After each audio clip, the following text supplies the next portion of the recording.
take a look at what's rolling out of the snow and into Nick's garage this week.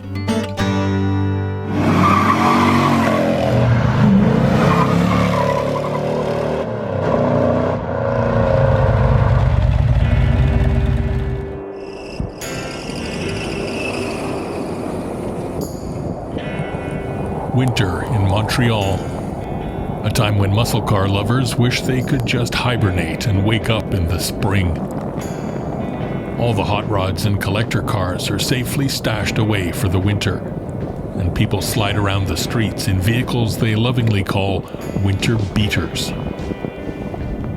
It's a time when Nick likes to stay inside the shop and build engines while he waits out the weather.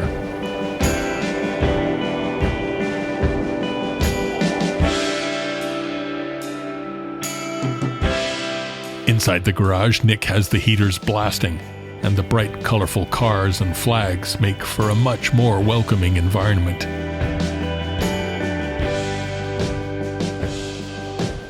Nick keeps his engine room warmer than the rest of the shop, and this is where he rebuilds the engines that will roar in the streets when spring returns outside Nick's garage. Hi, my name is Nick, and welcome to my shop. I've torn down a lot of 440 engines or any other kind of engines, and I find lots of silicone on their gaskets. You know, you have a gasket, then whoever's done the engine before put silicone on one side, the other side, and lots of silicone. And then you take days to clean it up. But this is what I want to show you guys. Where you put silicone in certain places where something meets the block, like a rear seal retainer, timing chain cover, at the joints. That's the only place, like so. I've got my sealer. It's a Permatex Ultra Gray, which works for me. And this is what I do. Very simple. You put a tab right here where there's a joint. Another joint over here. Then in the back where the rear seal is, right over here. Like so. Like so. And then let's get one gasket, because this engine has two gaskets because it's a window tray. Here's one gasket. And look what I'm going to do now. We line it up. As you can see, no silicone whatsoever. The gasket makes the seal. It's a thick gasket. There's one gasket. Then because we have a window tray, we put this like a sandwich between the gaskets. Like so.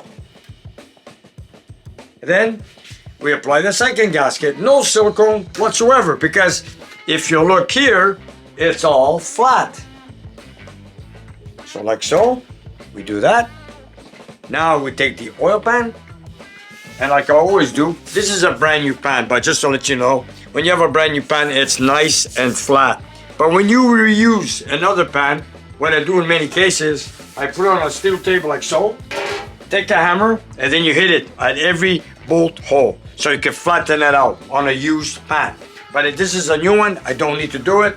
So all I'm gonna do is just install it like so. And you gotta always make sure that the strainer, oil pickup, that you got a clearance of about 1/4 inch, even 3/16 to make sure it doesn't get blocked. You wanna make sure you have oil pressure all the time.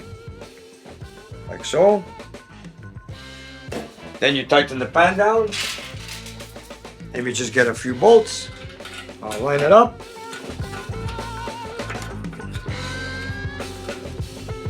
And this one here has about 20 bolts, so we're going to get that done.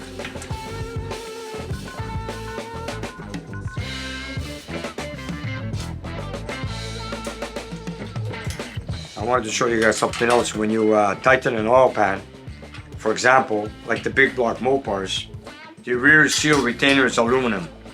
So you know, you're gonna put those bolts last to tighten, because steel, cast iron, when you tighten the bolts, brings the pan down to the block. So don't use the aluminum to compress the gasket. Use those bolts last, like so. I'm gonna show you right now. Because you know, aluminum can get stripped. It's a very short bolt. It's about a 1/2 inch, like so. It's got some Loctite, so the bolts don't get loose when the engine runs. And these two, I'm practically gonna do them last, because you know, you want to compress the gasket. You don't want to use the aluminum retainer to tighten out the gasket. And that's it. And I'm sure once we have this on the dyno, I'm sure the gasket's not gonna leak because I've done this 1,000 times. I've never had an issue. Rear seal leaky? Maybe. But a pan gasket? Never. You know, when you put silicone in the edge, I usually only use it where there are corners, joints, or one piece meets another. On a platform, never. I'll let the gasket do its job. Now, this is not a factory oil pan. This is something Jim picked for his 440 max wedge. He wanted something different. So we're installing this Milton oil pan that he's brought in. And if you guys see, look at the gasket, it's pretty thick. It's gonna do the job. You don't need to put silicone there. And I guarantee you that this thing is not gonna leak. And sometimes another thing is do not over tighten a cork gasket or a rubber gasket, because when you over tighten it, you damage the gasket. So maybe that's the reason a lot of people put a lot of silicone. I do not know. But you're gonna see now, as I tighten it down, I only put a few inch-pounds on it. I'm gonna start with the battery operated ratchet. I'm just gonna bring him down lightly. Then I'm gonna use a key and tighten him as much as I want. This was given to me as a gift, one of my viewers. I'm working on the cast iron, which is much stronger.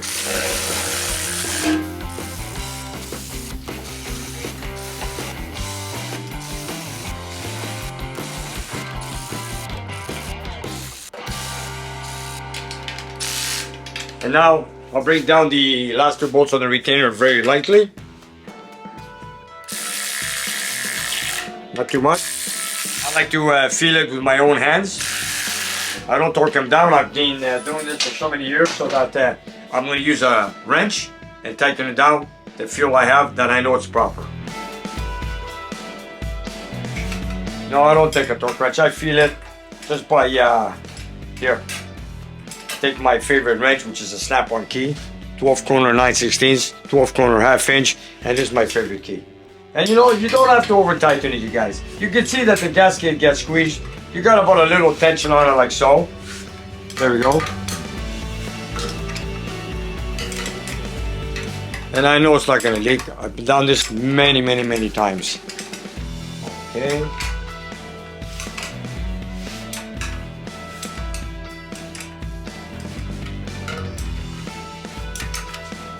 You know, after so many years, after all my life doing this, you know how much it tightens. I don't need a torque wrench. I've done this over and over so many times in my life, so that I'm very rare when I'm tightening. How much? Then I'm gonna get to the two last ones after. And you know, a lot of people, when it comes to aluminum, screwing on bolts to aluminum, they usually strip them, they over tighten them. And I got the two ends right here tightened on the ends, which is cast iron off the block, like so. Now I do my aluminum pieces, and you don't have to go crazy on this. You bring it down even, a little bit here, a little bit there, back and forth, like so.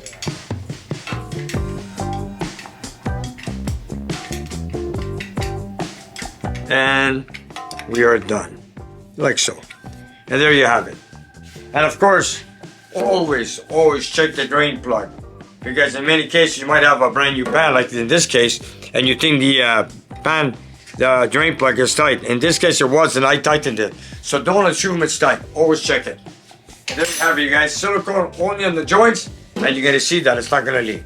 So save your silicone for when you're doing joints at home with your windows, but not on your engine. So save it for your home, and I guarantee you it won't leak. Nick has picked up his knowledge of engines and cars over decades of passionate, hands-on work. And now people send their vehicles to him from all over the world, knowing that he's the right man for the job. Another car just came in. This one belongs to Matt from British Columbia on the west coast of Canada. So one of my friends has got the car on the flatbed, so we're just about to open the door and bring it in. It's here for an engine overhaul, and let's get going and bring it in. I haven't even seen it yet. This is going to be a snowstorm today, so if it snows all night, it's going to be a mess. Oh yeah, there it is. Beautiful British Columbia, there it is.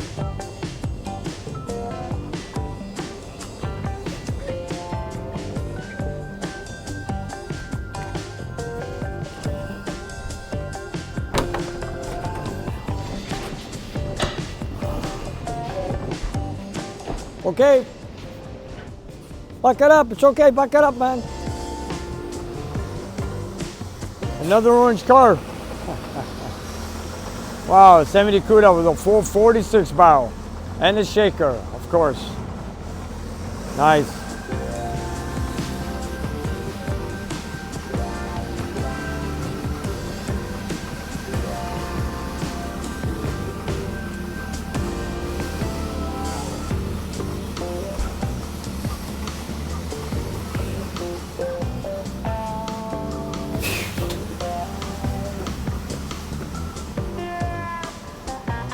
We've got one orange car after another. Yeah. Back to back. This is the third orange car in my shop. And of course, they're all Mopars. Got a 72 Charger, 70 Roadrunner, and now a 70 Cuda. And this is from all the way out west. You know, poor car got broken down in Ontario. You know, this car should have been here. It's been in transportation for a month because they broke the key. They used the trunk key to open, started up in the ignition, and they broke the key inside the steering column. So I got stuck delayed in Toronto for a few weeks.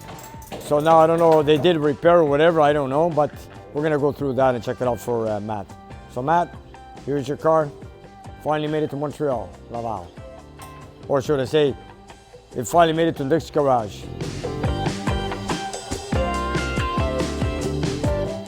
Cuda, 70 Cuda.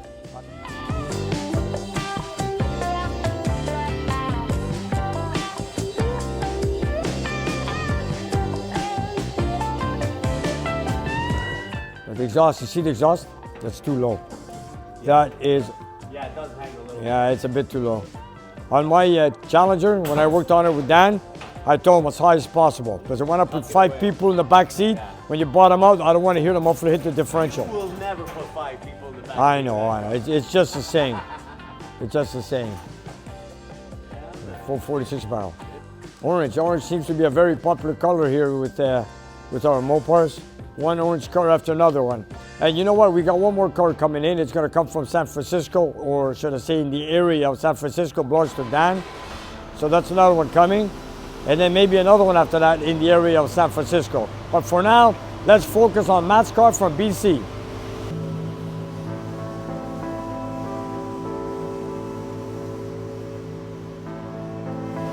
I've also got a spare set of keys that Matt sent me. I'm gonna go get them.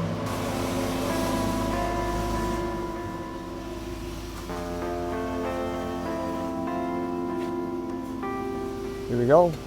Matt had sent these keys to me much earlier in case I needed them because of course they broke the ignition key in Ontario.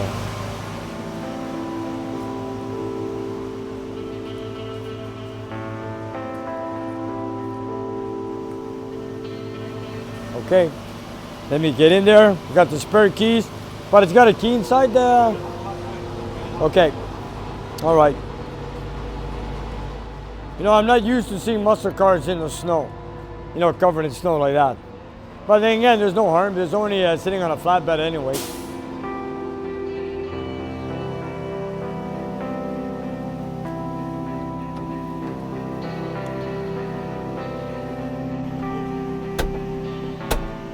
All right, we got a console issue. Okay.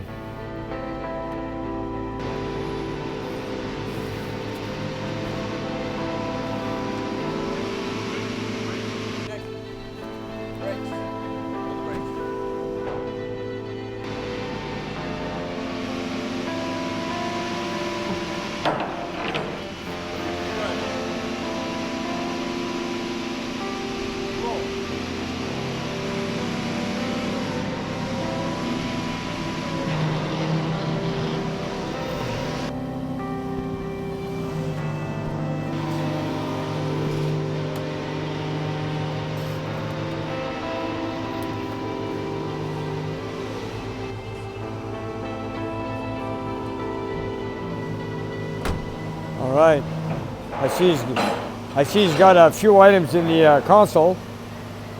Electronic ignition. Anyways, I'm sure he has a small list with the car. We're gonna go through it.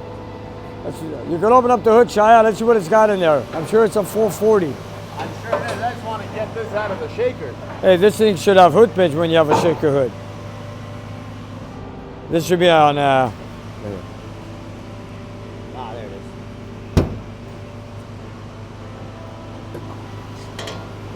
Wow, shaker with snow, eh?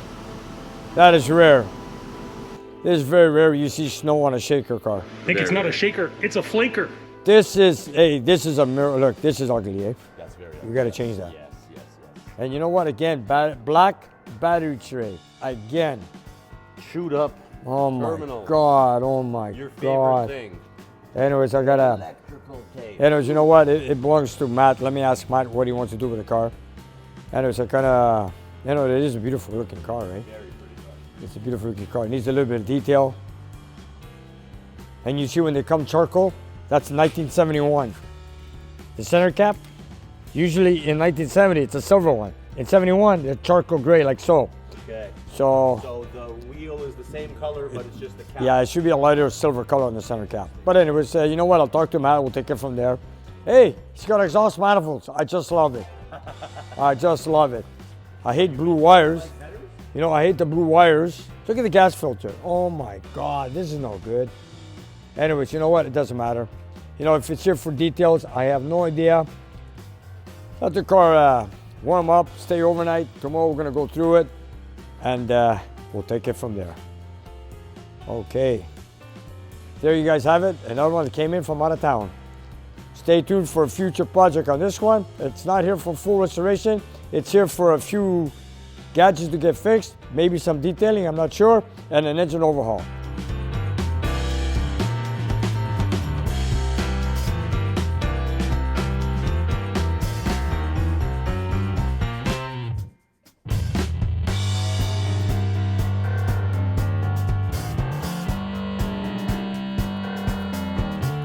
Okay, now they've changed the ignition key, or should I say the cylinder to the steering column. Okay. Now, this key should work with the door. Here we go. Oh, it's working. Okay, so that's good. I was really surprised. You know, when you put a new key on the steering column, I guess they did a good job. Let me go check the other door now.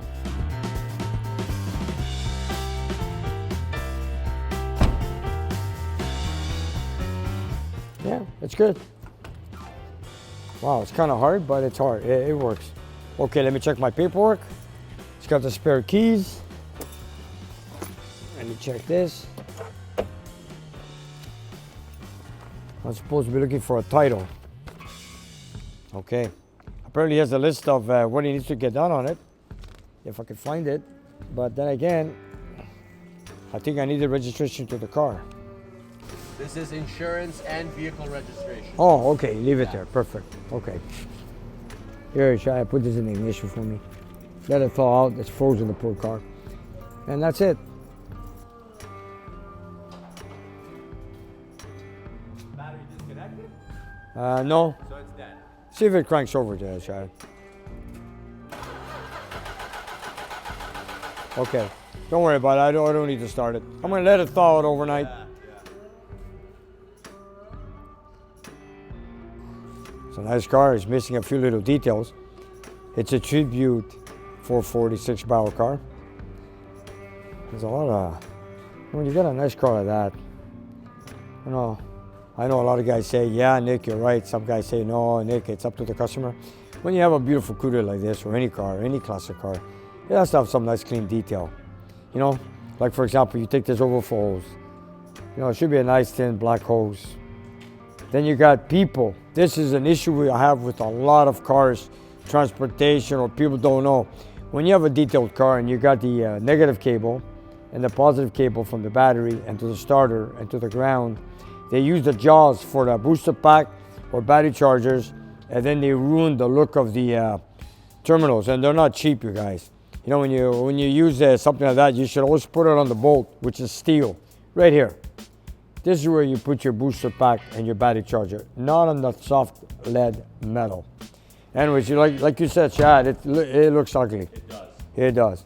Then you got, look, red, white, I don't know, 3 different color wiring here. Taped together on Yeah, top of it. That's, you know, that's not the type of. I'm gonna ask Matt how far he wants to go with it. You know, I don't know, and we'll take it from there because I'm just gonna call him right now, tell him I got the car here in my shop. Set his mind at ease. Yeah, because you know this car's been in transportation for about a month. It broke down in Ontario. They had to choose the ignition key on the steering column. Then we had to go pick it up in the north shore of Laval with towing. Brought it here. And now my job is to call Matt, tell him the car's here, safe at Nick's garage. Okay, let me find Matt's number now. Okay, let's look for Matt. Let me get his number. I want to give him a call. I have it on the list here. Hello, Matt. Okay, listen, we just got the car. We picked it up. We have it here at my shop right now. So we brought it in, and I just opened the hood to take a fast look. You know, you're going to give me details of what you want to do with the car because I see what you got underneath the hood. But today, I'm not going to touch it. I'm going to let it thaw out so I can park it tomorrow in the corner of my shop, and then we'll take it from there. Okay, thank you, Matt. Thank you, bye. Yep, okay, so we're going to get a list on an email tonight or tomorrow, and then we're going to see what we want to do on the car or what Matt wants to do. Maybe I'm going to look at it tonight, see what it needs. I know it looks kind of ugly underneath the engine bay, but you know, everybody has his own choice what they want on their look on the car. Some people prefer a good running car. They don't care about looks. Some people want both, but I don't know. Matt's been here with the car once before and a couple of years ago because he originally bought the car from Quebec and now he's brought it back here. Now he wants to do some work on it. So till then, I'll wait for the email, get the list, and then we'll take it from there. It's not a V-code car. V-code is a 6-barrel car. But still, a 70 Cuda with a shaker and a 446 barrel. That is unique. All right. See here, this is 1970. That seat belt should be going through the slot right here. See? That's for 1970. So I'm going to put that through the way it should be. Okay. Now the car is frozen. I'm not going to do any work on it. And and what do we got here? That's the transportation papers. Okay, next. Let's see what we've got here. We've got a 446 barrel. Oh my God, what's all this here? This was an AC car. It was turned into a non-AC car. Oh wow. Okay, I don't know what he wants. I don't know what's on the list. I'm gonna find out tomorrow. But this car could use some cleanup. And this is a rare scene right here. Up in Canada, this is what we got in the winter months, snow. God, these are ugly, look at that. Aren't these ugly? Anyways, there's a lot of work to be done on this car. Well, our job is to make it run good. All right, let's take a look in the trunk. Maybe there's pieces in there. Oh, there's the broken key. No, don't tell me we don't have a trunk key. You've got to be kidding me. Huh. They broke the trunk key in the ignition. Oh, wait a minute. We do have a spare key. Matt sent it in to me. A couple of weeks ago, I got a spare set of keys from Matt, which I got to thank him because he also sent us a bag of coffee, which is right up there with his name on it. Anyways, let's see if this trunk works. Looks like I'm gonna have to make another key for the trunk. There we go. Oh, wow. Oh, now I remember.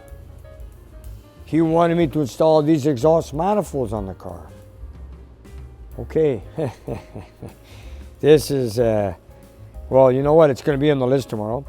And if they're gonna fit in this car, I do not know. This is gonna be the first time. I've never done this before. This is what Matt wants.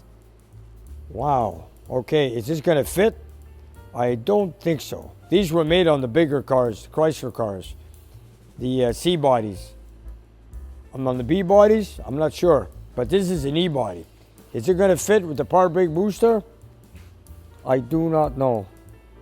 Wow, this one here, this might fit. This one I'm not sure. Wow, this is going to be trying. This is going to be a trial and error. You know what? You just don't know what comes through the door next. Here it is, something new I've never done before. This will be a challenge. I know a lot of you viewers are going to be probably saying, hey, those things don't fit on this car. But you know what? Let me try. Let me take a look.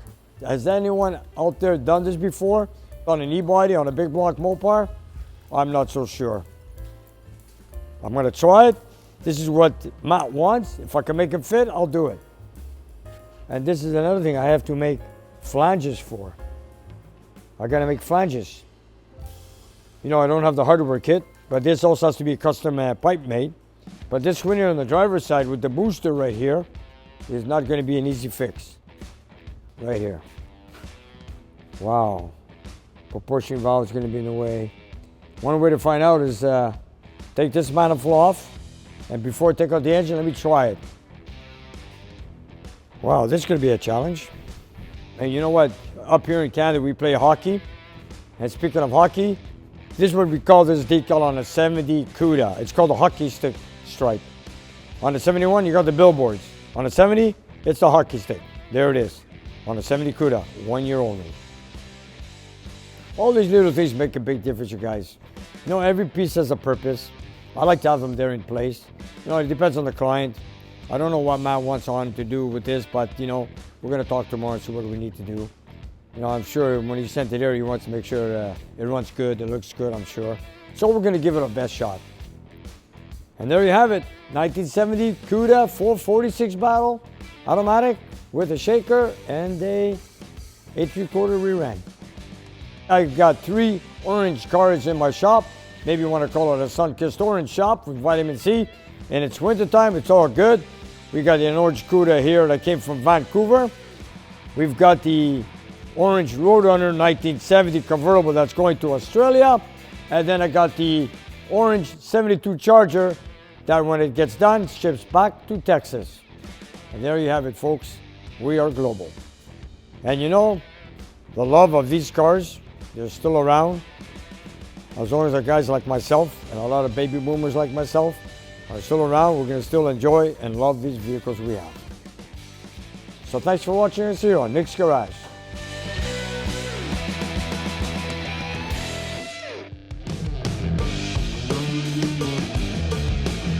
And you guys, if you look down below the video, we have a whole bunch of merchandise that you guys can buy. So whatever you like, buy it, love it, wear it, and enjoy it. And help spread the word of Nick's Garage.